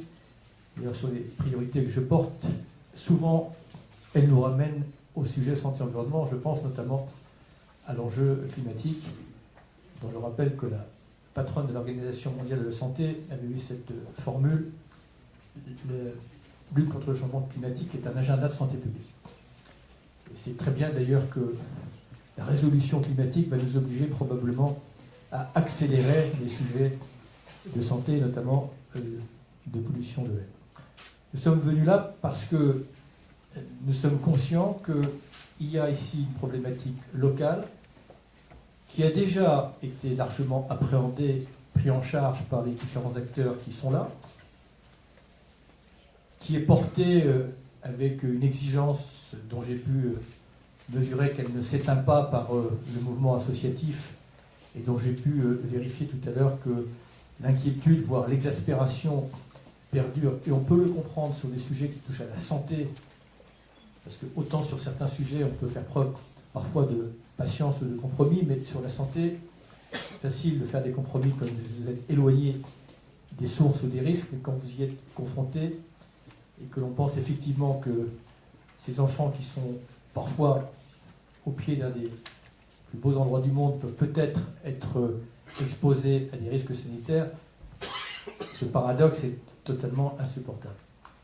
Il nous a semblé qu'ici, compte tenu de l'avance que vous avez pris, de la réflexion, de l'intelligence qui est en place, nous pouvions peut-être faire de la vallée de l'Arve, mais bien entendu, nous avons compris que la situation de la vallée de l'Arve n'est pas exclusive, mais ce que nous allons pouvoir acter ici, développer ici et encourager ici, ça a pour vocation évidemment d'être reproductible, en ayant évidemment conscience qu'il y a des situations, parce que parfois les sources ne sont pas forcément les mêmes, mais je ne sais pas si le mot laboratoire est une belle expression, parce que je ne suis pas sûr que les chamoniards aient envie d'être des animaux de laboratoire, mais je veux dire, c'est une terre pionnière sur ce sujet-là. Nous sommes venus d'abord pour montrer que on ne va pas, quand vous disiez que ce déplacement est unique, vous pourriez laisser à penser qu'il est unique au sens qu'il va s'arrêter là. Non, ça n'est pas 2 déplacements, c'est-à-dire le premier et le dernier d'un coup. C'est en ce qui nous concerne, évidemment, simplement d'afficher que nous rentrons dans un processus que nous avons discrètement initié au mois de juillet. Et puis, nous allons évidemment prendre un certain nombre d'engagements, mais surtout co-construire une feuille de route pour le printemps 2018. Et puis, on va monitorer tout ça après. Et ce que nous allons faire, c'est déjà, le document que vous allez recevoir l'attestera, évaluer ce que vous aviez mis en œuvre, y compris ma prédécesseur, regarder ce qui fonctionne, et à partir du moment où ça fonctionne, eh bien on va déployer géographiquement et déployer aussi en termes de volume. Et puis on va regarder ce qui éventuellement fonctionne bien ou ce qui n'est pas couvert. Mais comme vous le savez, on est dans une préoccupation qui est systémique. Ici, vous avez identifié 3 sources principales. Je pense qu'il est inutile de les comparer, même si un temps on a eu tendance à focaliser sur une source plutôt que l'autre. Évidemment, il faut en tenir compte dans les moyens que l'on met, mais de toute façon, c'est bien les 3 qu'il faut résorber. Alors après, pour faire face à un sujet aussi compliqué, j'ai bien compris à l'extérieur qu'on aurait souhaité que ma venue et la nôtre puissent être porteurs d'une pierre de Rosette qui puisse faire une promesse que pour le prochain hiver, vous n'auriez pas les mêmes épisodes. Bon, il y a une chose que je n'ai pas encore appris, c'est ce type de mensonge. J'espère que ça ne sera pas le cas dans les prochains mois. Il faut qu'on agisse, et en tout cas à mon niveau, à toute échelle. Échelle géographique, et notamment à l'échelle européenne, parce que sur les sujets de santé et environnement notamment, eh bien, nous avons aussi à convaincre et à nous harmoniser, parce que parfois l'Europe est un levier, mais parfois l'Europe est un frein. Donc on a là aussi, et c'est pour ça que j'ai un calendrier européen très important, parce qu'il y a des choses où on ne peut pas décider tout seul sur un certain nombre de normes que nous voudrions rehausser. Après, il y a des discussions qui peuvent se faire en bilatéral. Ça a été évoqué par Elisabeth Borne lors du sommet franco-italien. Et je pense que nous sommes en situation maintenant de pouvoir monter un peu nos exigences sur les normes que l'on voudrait appliquer, notamment sur le transit des camions. Au passage, j'ai découvert ce matin, d'où l'utilité de ce type de réunion, que vous aviez quelques inquiétudes côté suisse.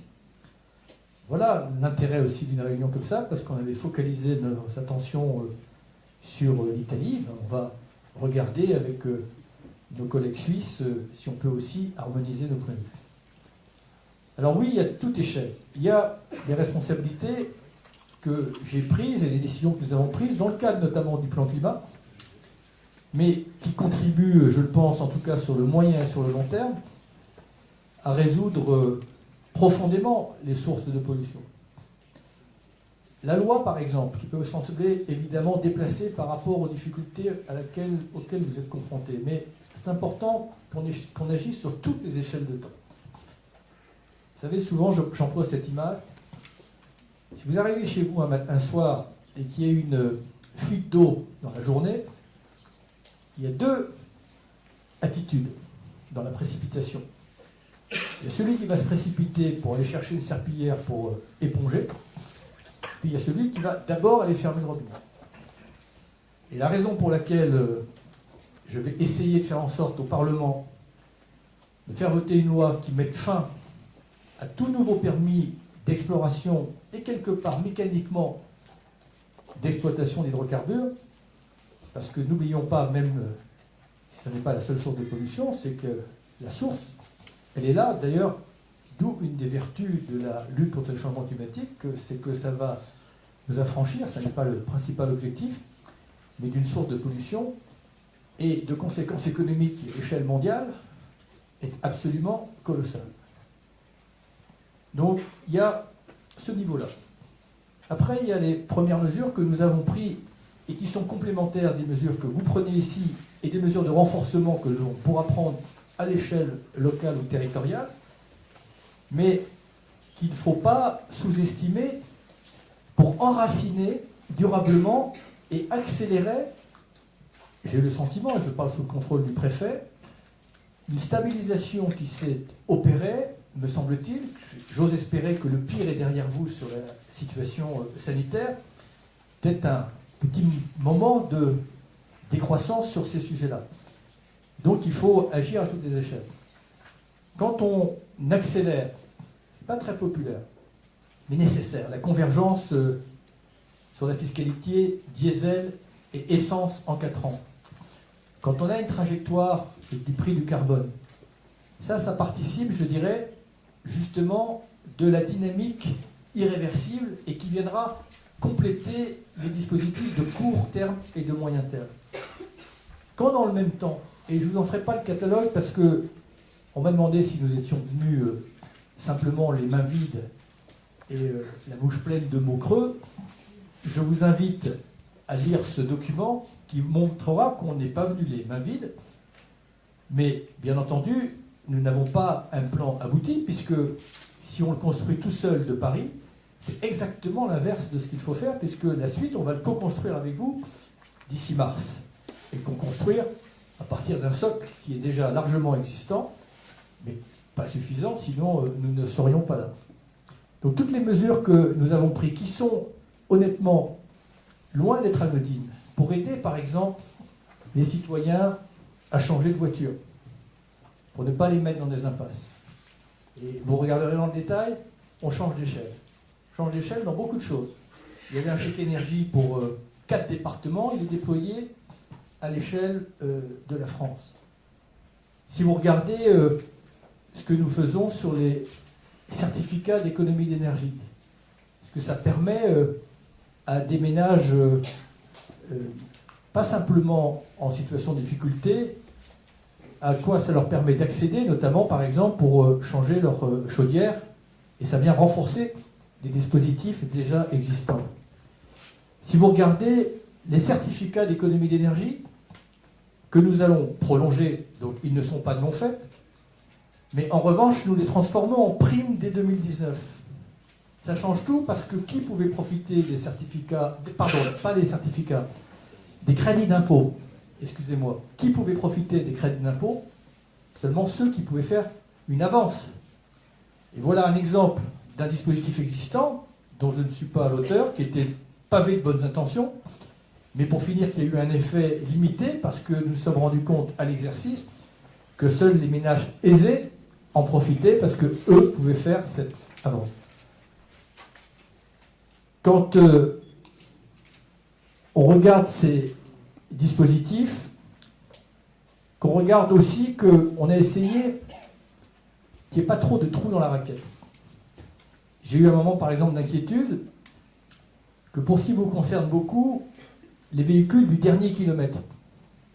J'ai reçu l'autre jour les responsables des artisans de France, très inquiets d'être coincés aux entrées des villes, mais vous aussi, toutes ces camionnettes, ces véhicules utilitaires, eh bien vous verrez que là aussi, un certain nombre de dispositions viennent compléter le dispositif. Alors, je ne vais pas redire ce qu'a dit Elisabeth, mais en ce qui me concerne, ce n'était pas une décision évidente à prendre, parce qu'elle est très conflictuelle, mais il n'y a pas de très bonne ou de très mauvaise solution, il y a parfois des solutions qui sont médianes. Ce que nous avons décidé avec le président Elisabeth en amont de la réunion avec le gouvernement italien à Lyon hier, ou avant-hier, je ne sais plus, de faire le Lyon-Turin, mais d'en faire une version économiquement et écologiquement, je le pense, excessivement sobre. Mais tout ça doit être assorti d'autres dispositifs. Et là, on va se retrouver en situation de pouvoir travailler avec le monde des routiers et des camionneurs parce qu'on leur donne une alternative. Donc si on ne leur donne pas d'alternative, mettre un surpéage sans alternative, évidemment, ça ne passe pas. Donc sachez simplement, pour que vous compreniez, c'est que voilà, on travaille vraiment sur des plans d'ensemble pour essayer, encore une fois, d'être sur des choses qui soient progressifs, mais ambitieux et qui ne soient pas simplement des traitements à la marge. Alors, rapidement, sur les mesures locales qui sont soit à renforcer, soit à compléter. Et je n'en donnerai qu'un échantillon, et j'invite vraiment les observateurs ici à vous saisir du document, qui n'est pas simplement un document qui liste les actions complémentaires, mais qui liste aussi les actions que vous avez faites, qui ont été faites, celles qui sont achevées, celles qui ne le sont pas, et de fait, celles qui sont achevées et qui ont fonctionné et qu'on va décider soit de poursuivre, soit de déployer au-delà de la vallée de l'Arve. Bon, la première chose que je voudrais dire, et je m'en réjouis, parce que ça peut sembler accessoire, mais vous le savez beaucoup mieux que moi, la gouvernance de tout cela est excessivement importante, et je pense que la disposition, ou en tout cas, comme un accord que vous avez pris, de faire remonter cette gouvernance au niveau du syndicat mixte, me semble être de bon augure. Ça a été dit, ça a été exemplaire sur l'eau. Je ne vois pas pourquoi ça ne le serait pas pour l'air. Il y a plusieurs outils spécifiques qui avaient été conçus, notamment avec l'appui de l'ADEME. Le fonds Herbois, dont on vient de voir son succès, le 2600e, mais je crois qu'on a déjà dépassé, on va évidemment l'élargir et évidemment le poursuivre. Il est capé pour l'instant à 3200 changements d'appareil, mais on est déjà en mesure d'annoncer évidemment sa prolongation, puisqu'il a prouvé son efficacité, et avec un cofinancement à la même hauteur avec l'ADEME. Le fonds Air Industrie, qui est un fonds qui a aussi fait ses preuves, il va être élargi là à l'ensemble de la vallée dans le cadre du syndicat mixte avec un nouvel appui financier de l'État. La mobilisation des 7 millions d'euros sur 5 ans est prêt à être engagée par l'ANA pour des projets dans la vallée, et donc je vous confirme cette somme, comme des crédits de plus de 6 millions de crédits ont été engagés dans le cadre des territoires à énergie positive et de croissance verte.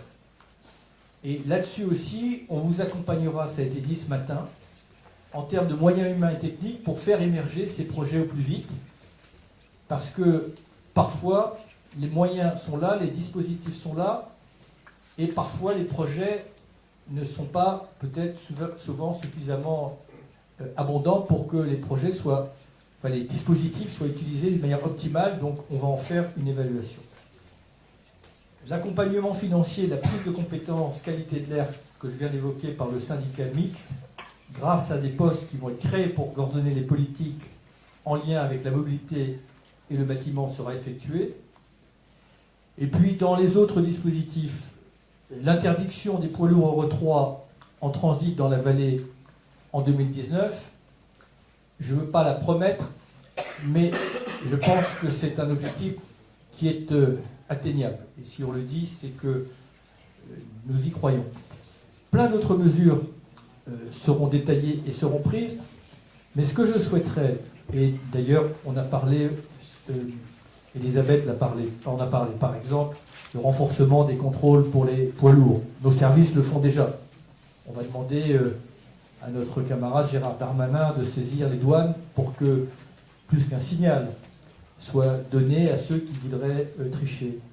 La baisse de la vitesse, plus de réactivité en amont des pics de pollution.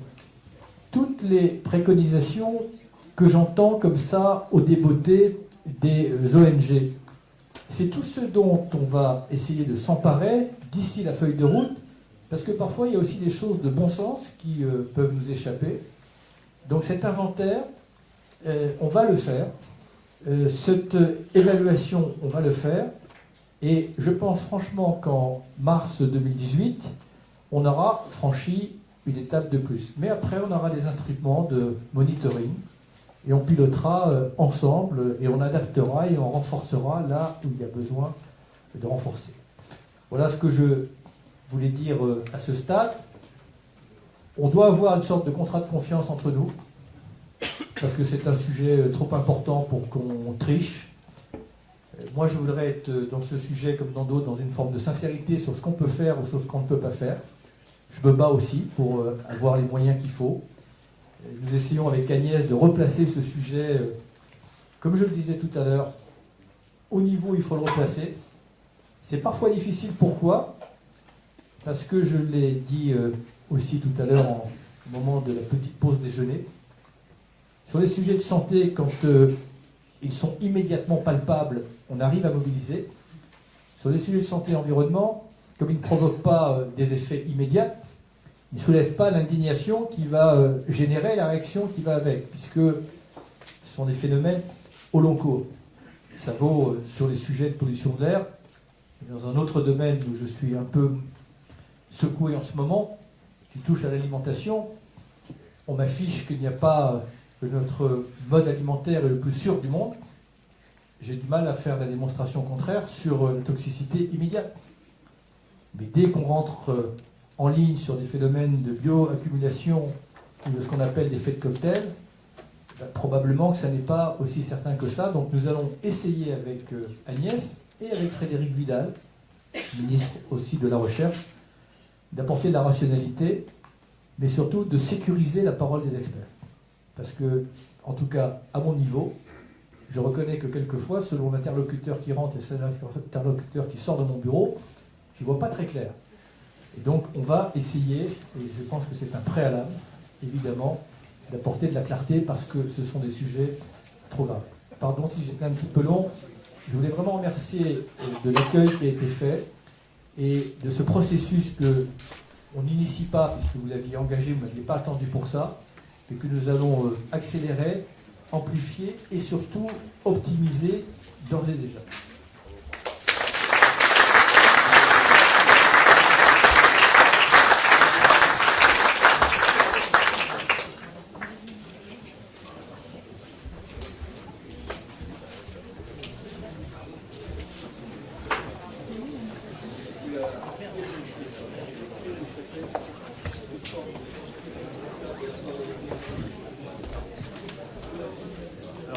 Le temps est un peu compté, néanmoins. Alors, je vois que monsieur Guillet s'est levé. Si, en tant que représentant de la Glode Annecy, si monsieur Duplessis, au nom de l'agglomération d'Annemasse, en 2 minutes chacun, et peut-être le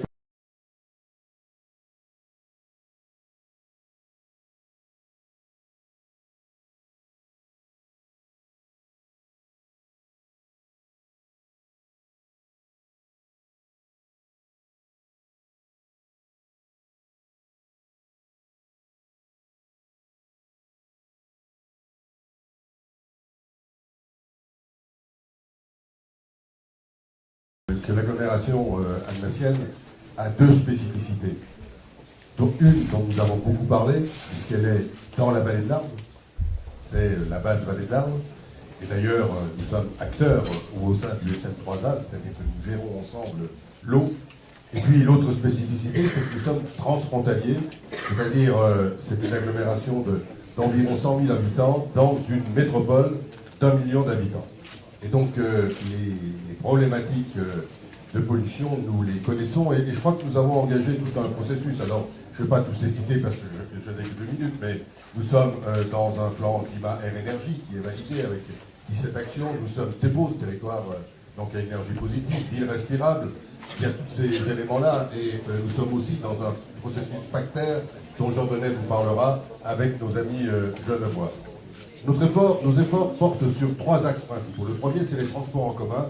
Et Madame la ministre, vous avez souligné tout l'intérêt du CEVA. Annemasse est l'étoile ferroviaire qui porte le CEVA. On va passer de 350 000 voyageurs par an à 4 millions. Voilà, c'est autant de voitures en moins. Et je crois que c'est sans doute un effort considérable. L'autre élément sur les transports en commun, c'est les trams. Les trams que nous mettons en place dans le Genevois français. Et puis aussi les modes doux, avec les voies vertes, etc.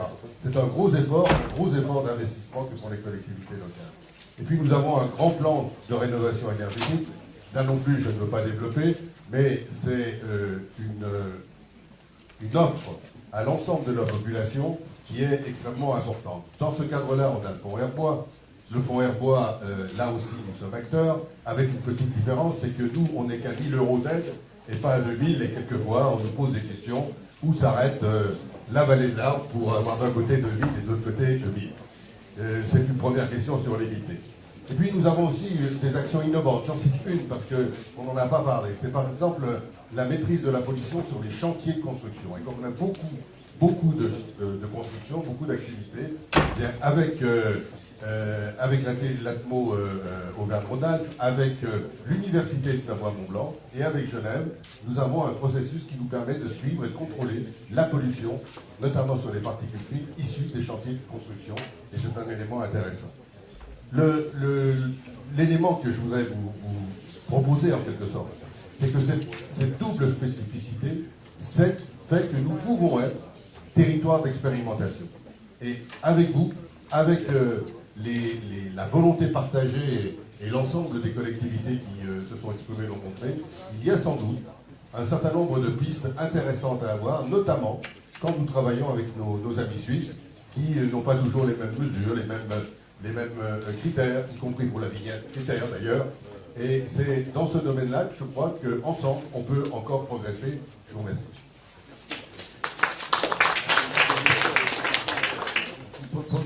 Pour le métropolitain, chez le ministre d'État, mesdames les ministres, mesdames et messieurs, avec 1 million d'habitants, le Grand Genève, évidemment, la problématique de la qualité de l'air est évidente puisque la pollution traverse les frontières. Donc depuis plusieurs années, une dynamique continue et positive a été mise en place et cette collaboration transfrontalière s'est en effet concrétisée par la réalisation, avec le soutien financier, d'un programme européen inter avec 4 francs suisses sur la période 2013-2015 du projet GAN, Grand Genève Air Modèle Émission, qui a permis l'élaboration d'un outil novateur pour modéliser la qualité de l'air de toute la région. Le partenariat transfrontalier se poursuit actuellement dans le cadre du programme Interreg 5 France-Suisse 2014-2020 avec le projet Pacte Air, programme d'action transfrontalier pour la qualité de l'air dans le Grand Genève sur la période du 1er juillet 2016 au 30 juin 2019. Cette démarche prévoit d'établir une série de mesures coordonnées pour diminuer les rejets de polluants dans l'atmosphère et surtout de proposer des actions de communication pour accompagner la mise en œuvre de ces mesures. Alors Pacte Air, vous l'avez compris, est un projet Interreg et transfrontalier. Il me reste 25 secondes. Le programme d'action sur notre territoire va être validé dans quelques semaines et nous mettons en place des actions coordonnées de part et d'autre de la frontière, notamment en matière de gestion des pics de pollution et notamment de mobilité, l'échange d'expériences et le transfert de pratiques permettant d'aller plus vite et de gagner en apprentissage et en efficacité. La vignette Crit Air va être mise en place à Genève début 2018 et la mise en place en France d'un recensement et contrôle de la conformité des installations de chauffage telles que pratiquées périodiquement à Genève par le service cantonal de ramenage avec une certification obligatoire des installations de cheminées pour l'assurance obligation est actuellement à l'étude. Donc c'est une mobilisation à la fois du Conseil régional Auvergne-Rhône-Alpes, des deux départements de l'Ain, de la Haute-Savoie, de l'ensemble des services de l'État et notamment de l'ARS, et évidemment des deux cantons de Genève et de Vaud. Donc c'est une mobilisation générale. Et en fait, Monsieur le ministre d'État, nous constatons que nous sommes en train d'inventer des procédures des deux côtés des frontières. Et nous avons besoin, comme l'a dit à l'instant le président d'Alma Singlo, d'une certaine liberté, j'irais, pour inventer et pour expérimenter. Je pense que c'est aussi la clé de la réussite pour l'avenir. Merci.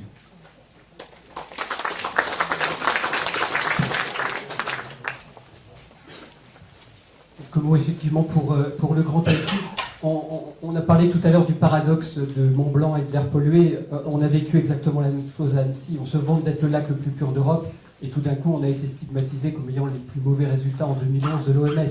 On est véritablement, je crois, dans une situation où il ne faut pas découper le département de la Haute-Savoie en la vallée de l'Arve, Annemasse, etc.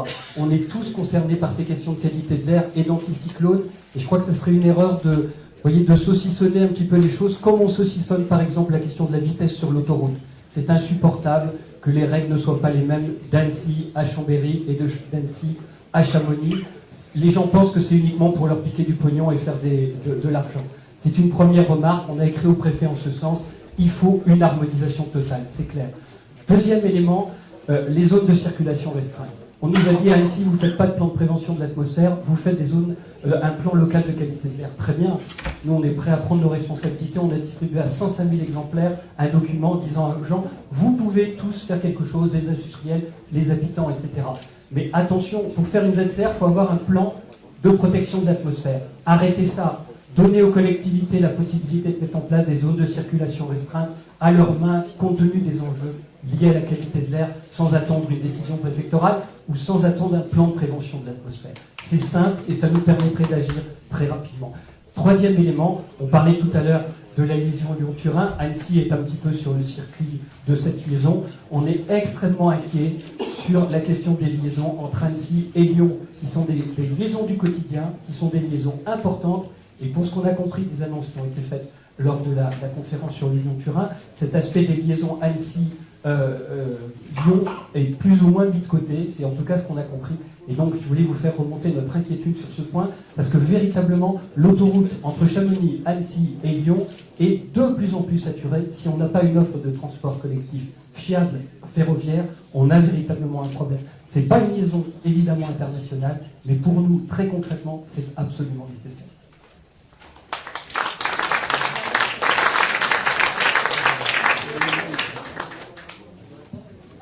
Oui, si je peux prendre la parole. Si je peux prendre la parole, je voudrais faire un petit retour en arrière par rapport à cette problématique. Je suis Simon Métral, membre de l'association pour le respect du site du Mont-Blanc. En 1997, Monsieur le ministre d'État, vous nous avez accompagnés lors d'une manif à vélo, nous montrant déjà à quel point vous étiez sensibilisés, a fortiori dans ce site que vous avez qualifié ce matin d'emblématique. 10 ans plus tard, en 2007, vous nous faites l'honneur de participer à notre Assemblée Générale de la RSMB.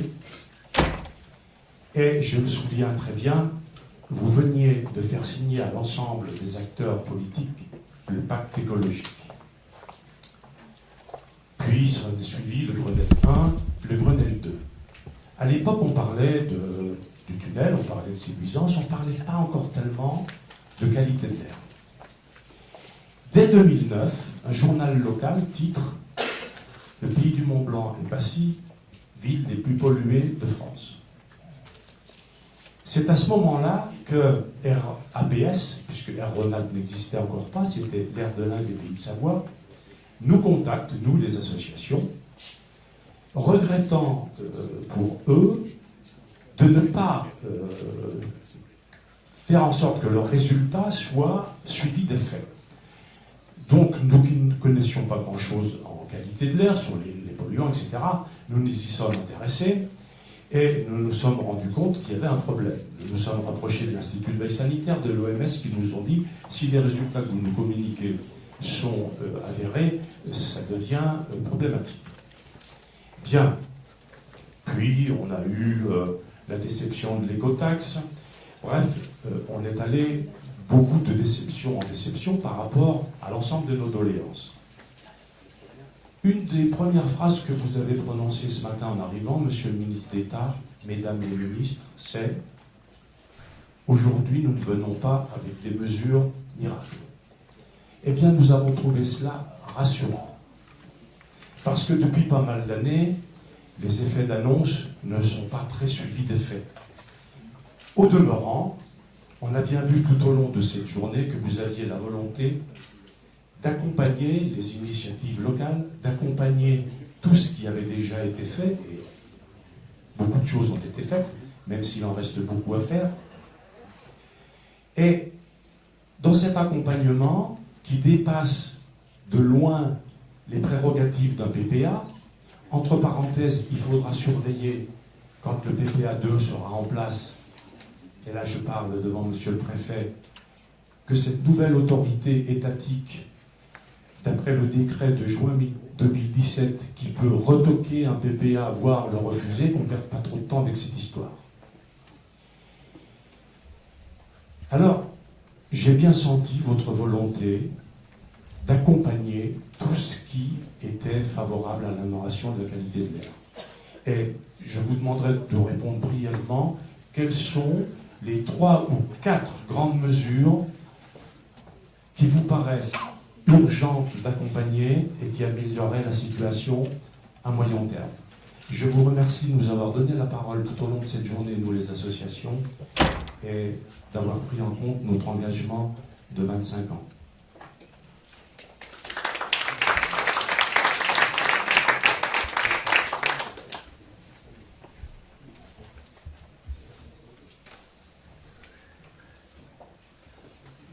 Là, vous me... Allô ? Ça marche ? Vous m'entendiez pas, pardon. Quelles sont les 3-4 grandes mesures ? Je dois avouer que je suis un peu pris de court parce que c'est pas lesquelles dans le panier qui est le nôtre. Je pourrais plutôt dire quels sont les 3 ou 4 piliers. Premier pilier, ça va être de libérer le transport des marchandises sur la route. Et le premier objectif, peut-être pas le premier objectif, bien entendu, c'est le report modal du fret sur le ferroviaire. On a une marge de progression importante parce que reconnaissons que de ce point de vue-là, on n'a pas fait beaucoup d'efforts, on a plutôt même fait des efforts inverses. Le deuxième pilier, ça va vous sembler des choses de long terme, mais qui est important, c'est effectivement de sortir des énergies fossiles dans tous les domaines. Et c'est bien pour ça que je suis en train de programmer, en tout cas pour ce qui concerne la France, cette sortie des énergies fossiles, pour le climat d'abord, mais évidemment pour la santé. Le troisième pilier, c'est de donner des alternatives dans la mobilité, dans l'agriculture, dans le logement. Donc c'est un pilier important, la rénovation, les plans logement que nous sommes en train de mettre en place, la rénovation, la lutte contre la précarité énergétique, les passoires thermiques, tout ça, ce sont des piliers incontournables.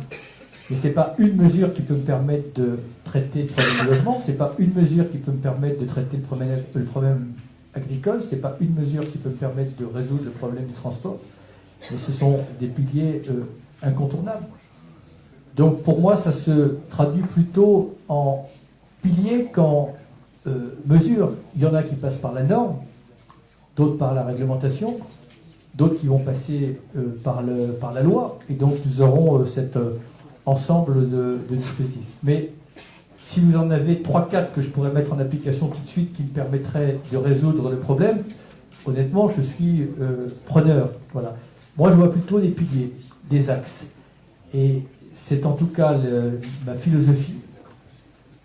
Comme la plupart des sujets dont j'hérite, ce sont des sujets qui se sont dégradés sur une échelle de temps très longue. J'espère qu'il ne faudra pas autant de temps pour les résorber, mais il faut évidemment un minimum de temps, parce que tout à l'heure j'étais interpellé des gens, et franchement je suis très indulgent, parce que, encore une fois, que l'on aborde un problème quand on en est extérieur ou quand on est victime, il ne faut pas avoir la même indulgence.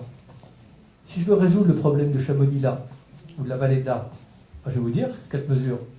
On interdit la circulation, on interdit le chauffage au bois, et on ferme 2-3 usines que j'ai bien identifiées. Voilà, ça serait des mesures immédiates.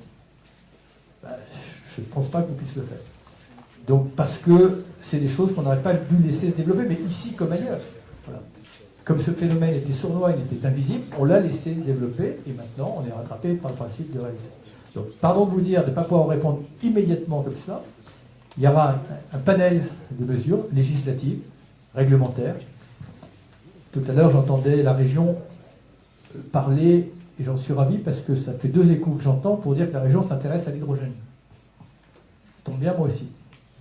Parce que sur les poids lourds, par exemple, de dire on va refaire l'écotaxe, qu'est-ce qui a changé dans notre pays qui va rendre l'écotaxe acceptable alors qu'elle n'y était pas hier? Alors on peut y aller au forceps, on peut se reprendre bonnet rouge, bonnet vert et tout ce que vous voulez. Je pense qu'il faut être plus fin. La première chose, c'est effectivement donner une alternative aux routiers. Alors il peut y avoir une alternative dans le report modal, mais on peut aussi créer des dispositifs, et nous sommes en train d'y travailler, et certains existent déjà, pour inciter les flottes de camions à passer du diesel au gaz, ou à terme à l'hydrogène. Ça, et une fois qu'on leur aura donné l'alternative, alors là, on peut y aller. On peut y aller dans la surpéage, on peut y aller dans la contribution fiscale auquel on demandera de participer, mais parce qu'on ne les met pas dans les impôts. Donc, c'est pour ça que je vous dis, il y a moyen terme, enfin court terme, moyen terme et long terme. Et franchement, je pense qu'on couvre une vision d'ensemble, parce que l'idée, encore une fois, c'est pas simplement de traiter le symptôme, mais c'est de traiter la cause. Voilà.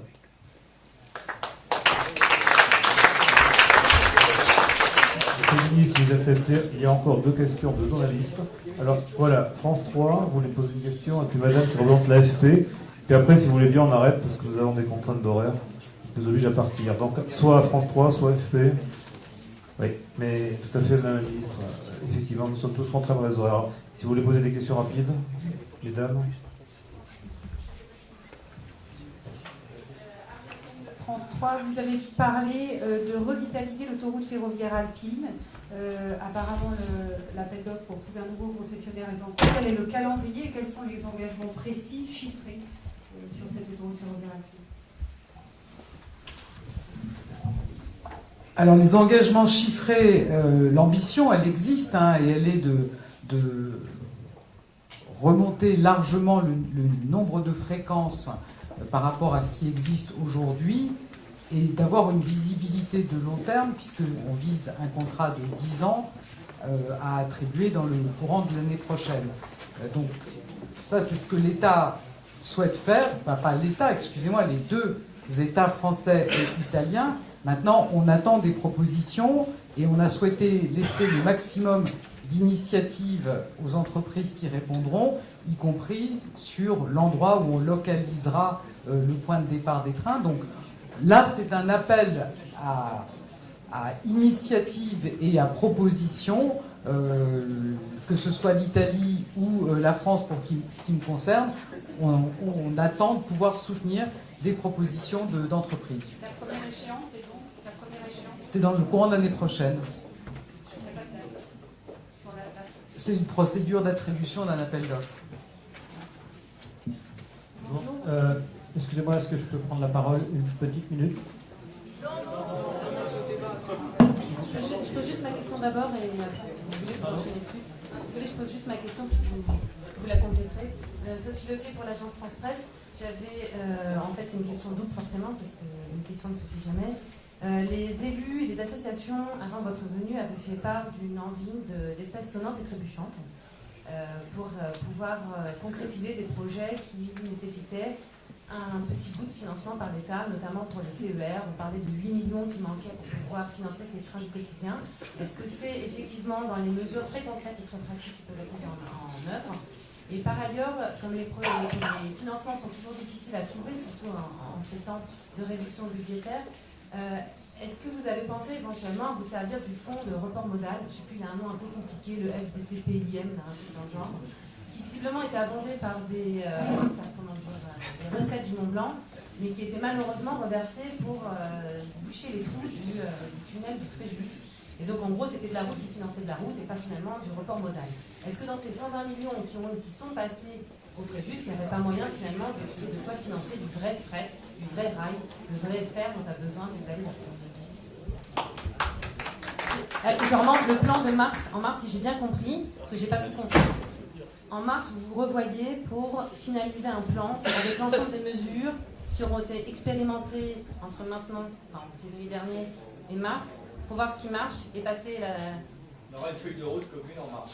En mars. Qui aura été co-construite. Ok, donc plus explicite que ce qui se dit aujourd'hui. Regardez quand même dans ce que nous avons apporté, dans le document que vous avez. Mais je n'arrive pas encore à lire 20 pages de dossier de presse en même temps que je vous écoute. Je comprends qu'elles sont dans mon champ. Je ne sais pas si vous n'avez pas lu le dossier de presse, vous étiez là pendant les présentations que nous avons faites. Parce que, je pense que les débats qu'on a avec les élus ne se réduisent pas à savoir si on a trouvé les 8 millions d'euros qui pourraient manquer sur la rénovation de la Haute-Vallée de l'Arve. Mais j'ai indiqué que je souhaite qu'on ait une approche globale et innovante, on va dire, sur la gouvernance de cette ligne. Et on va lancer très prochainement une mission pour regarder comment on peut gérer efficacement cette ligne, pas nécessairement dans les critères du réseau ferré national, comme on peut le faire sur d'autres lignes métriques ailleurs en France, c'est-à-dire avec une responsabilisation des collectivités régionales et locales. Et j'ai indiqué que dans ce cadre-là, si on trouve cette gouvernance ensemble, et on va y travailler dans les prochains mois, évidemment, l'État accompagnera cette évolution. S'agissant du FDPITMA, je pense que c'est de ça dont vous parlez. C'est un sujet un petit peu compliqué. Je pense pas forcément qu'on a envie d'y passer tous beaucoup de temps aujourd'hui.